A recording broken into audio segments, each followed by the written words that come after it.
राधा स्वामी। राधा स्वामी दयाल की दया, राधा स्वामी सहाय, राधा स्वामी। गुरु प्यारी साध संगत जी, चलिए हम अपने महाग्रंथ को कंटिन्यू करते हैं। और आज का अपना शीर्षक है भिवानी आश्रम के लिए प्लॉट मना करना।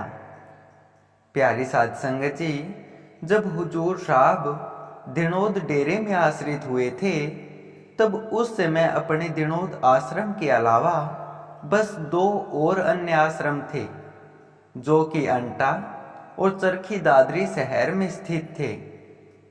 उस समय बड़े महाराज जी की बहुत प्रबल इच्छा थी कि भिवानी शहर में भी अपना आश्रम बने और वहाँ खूब सत्संग हो।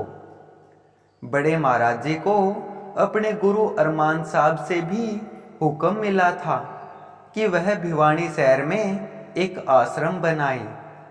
बस बड़े महाराज जी का उसी दिन से यह सपना था कि वह अपने सतगुरु को दिए हुए वचन को पूरा करे। बड़े महाराज जी के काफी वर्षों के प्रयास के बावजूद भी किसी न किसी कारण से भिवानी आश्रम की जगह के चुनाव में कोई न कोई अड़चन आ जाती थी। वर्षों की प्रतीक्षा के बाद भिवानी में आश्रम निर्माण का अवसर आया, जब दार्जिलिंग का एक व्यापारी जो बड़े महाराज जी का शिष्य था, वह बड़े महाराज जी के पास अपनी एक अरदास लेकर आया। दार्जिलिंग के सेठ ने बड़े महाराज जी को बताया कि उसके पास एक भिवानी शहर के अंदर एक प्लॉट है, जो कि काफी वर्षों से खाली पड़ा है, और वह इस प्लॉट को संगत के उपयोग के लिए सेवा में देना चाहता है। उसने बड़े महाराज जी से विनती की, वह यह प्लॉट दे देगा, जिस पर ट्रस्ट एक छोटा सा आश्रम बना लेगा, जिससे सभी सत्संगी भिवानी शहर के बीचों बीच इकट्ठा होकर सत्संग लाभ उठा पाएंगे। भिवानी शहर में आश्रम निर्माण के सपने की पूर्ति की इस खबर ने सभी के दिलों में एक खुशी, उमंग और आनंद की लहर दौड़ा दी। बड़े महाराज जी ने भी उस सेठ की सेवा को स्वीकार किया और हर्षित हुए, क्योंकि उनको अपने गुरु साहब के वचनों को पूरा करने का अवसर वर्षों के इंतजार के बाद मिल रहा था। इस प्रस्ताव रखने के बाद कई दिन बीत गए और बड़े महाराज जी के इस भेंट के बाद उस दार्जिलिंग वाले सत्संगी की तरफ से ना तो कोई खबर आई और ना ही उसकी तरफ से कोई आश्रम में संदेशा आया।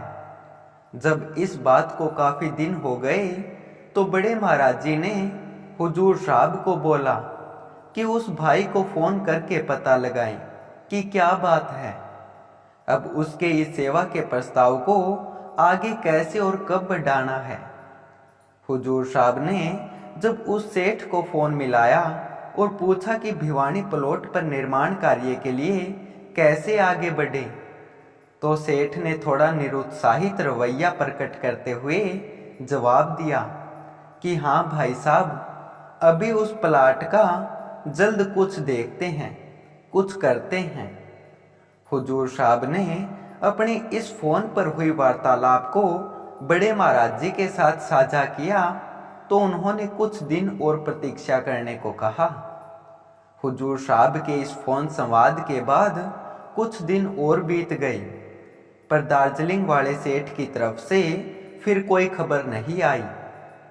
पहले आए बीते हुए मौकों की तरह इस बार भी जब शुभ कार्य में विलंब होता दिखा, तो बड़े महाराज जी ने फिर हुजूर साहब को बोला कि अब की बार फिर पता करो कि कई दिन हो गए, सेठ की तरफ से कोई खबर नहीं आई। हुजूर साहब ने हुक्मानुसार फिर दार्जिलिंग फोन किया, तो एक बार फिर वही जवाब मिला कि अभी थोड़े दिनों में देखते हैं, कुछ होता है तो मैं आपको बता दूंगा। सत्संग घर से संबंधित इतनी महत्वपूर्ण बात को इतना अरुचि पूर्वक लेते देख हुजूर साहब को उस सेठ का स्वभाव नहीं भाया।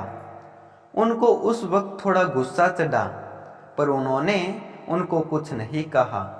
जब इस दूसरे फोन पर बातचीत को भी काफी दिन गुजर गए और दार्जिलिंग से कोई खबर नहीं आई, तो बड़े महाराज जी को थोड़ी चिंता हुई और उन्होंने हुजूर महाराज जी से पूछा कि सेठ से पता करो कि क्या गड़बड़ है।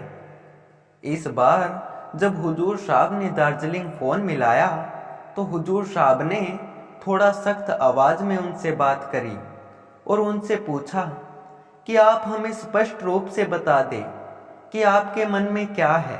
आपको वो जगह देने का वादा किए 3-4 महीने हो गए हैं। क्या आपको वो जगह देनी है या फिर हम आश्रम के लिए कोई और जगह देखना शुरू करें? इस बात को सुनकर दार्जिलिंग के सेठ ने अहंकार पूर्वक जवाब दिया, मास्टर जी जाओ जाओ, ले लो जगह, जहां आपको मिलती है वहां ले लो। हुजूर साहब ने उस वक्त गुस्से में तो फोन काट दिया, लेकिन बाद में वह चिंतित हो गई कि उनके इस अधीरता के कारण एक महत्वपूर्ण कार्य में बाधा उत्पन्न हो गई। अब अंदर से उनको तरह तरह के ख्याल चिंतित करने लगे कि वो बड़े महाराज जी को कैसे बताएंगे कि जिस बात के लिए सभी इतने उत्साहित थे वह मौका अब हाथ से निकल चुका था। हुजूर साहब को एक अन्य चिंता यह भी थी कि आश्रम में जो लोग उनके पहले से ही विरोधी थे, उन्हें अब एक नया अवसर मिल जाएगा उनको अपमानित करने का, और कहीं वे सब इस बात का बतंगड़ न बना दे। हुजूर साहब ने हिम्मत जुटाकर जैसे तैसे बड़े महाराज जी को ये निराशाजनक खबर सुनाई और वे परेशान न हो जाए, इसलिए उन्हें बड़ी दृढ़ता से उनको आश्वासन देते हुए कहा, महाराज जी आप चिंता ना करो, ऐसे न जाने कितने प्लॉट मिलेंगे। हमें ऐसी जमीन की जरूरत नहीं है जो इतनी बेमन से दी गई हो। बड़े महाराज जी को आश्वासन देने के बाद हुजूर साहब ने मन ही मन अरदास की कि जल्द से जल्द आश्रम के लिए कोई नई जगह मिल जाए, नहीं तो जब तक नई जगह का चयन नहीं हो जाता तब तक सब उन्हें यही ताना मारेंगे कि उनकी वजह से शुभ कार्य में रुकावट आई। सतगुरु अपने शिष्यों की हमेशा लाज रखते हैं। हुजूर साहब ने बड़ी साफ नीयत से उस प्लाट के प्रस्ताव के बारे में अंतिम निर्णय की मांग की थी। इसलिए हुजूर महाराज जी के साथ भी कबीर साहब जी के यज्ञ, जिसमें परमात्मा ने उनकी साख बचा ली थी, कुछ ऐसी ही अनुभूति पुनरावृत्ति हुई। इससे पहले कि आश्रम में इस बात का कोई मुद्दा उठता, एक बहुत ही बेहतरीन प्लाट जो कि भिवानी शहर के मुख्य सड़क और शहर के बस स्टैंड के बहुत नजदीक था, उसकी बिक्री का प्रस्ताव लिए एक व्यक्ति आश्रम में बड़े महाराज जी से मिलने आ गया। शहर की इतनी प्रमुख जगह को देखकर बड़े महाराज जी ने तुरंत हाँ कर दी। आज उसी स्थान पर एक नायाब और आधुनिक आश्रम खड़ा है जो कि भिवानी शहर की पहचान भी बन गया है। जिस निर्णय पर हुजूर साहब कभी चिंतित थे, उसी निर्णय को लोगों ने सतगुरु की मौज के रूप में देखते हुए हुजूर साहब का आभार व्यक्त किया। उन्होंने माना कि यदि हुजूर साहब ने दार्जिलिंग के सत्संगी के उस तंग गलियों में स्थित प्लाट को मना न किया होता तो आज आश्रम के लिए इस उत्कृष्ट स्थान का अवसर नहीं मिल पाता। हुजूर साहब का फैसला आगे चलकर भिवानी आश्रम के लिए भूगोलिक दृष्टिकोण से भी लाभकारी बना और उनके बड़े महाराज जी को कहे वचन की ऐसे न जाने कितने प्लॉट आगे मिलेंगे, यह भी सिद्ध हुए। आश्रम के निर्माण के लिए पहला प्लाट खरीदने के बाद उस प्लाट से सटे पड़ोसी प्लाट के मालिकों ने ट्रस्ट को अपनी जमीन को ट्रस्ट को बेचने का प्रस्ताव किया।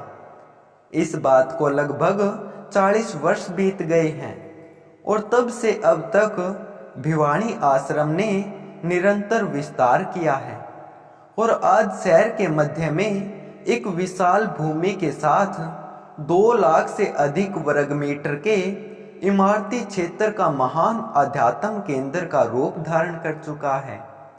इस आश्रम से सटे पड़ोसी प्लाट के मालिकों का अपनी जमीनों को आश्रम को बेचने के लिए प्रस्तावित करने का सिलसिला आज तक नहीं टूटा है और अनुमानित हर 2-3 साल में आश्रम कोई न कोई नया प्लाट खरीदकर अपने क्षेत्र को विस्तृत करता रहता है।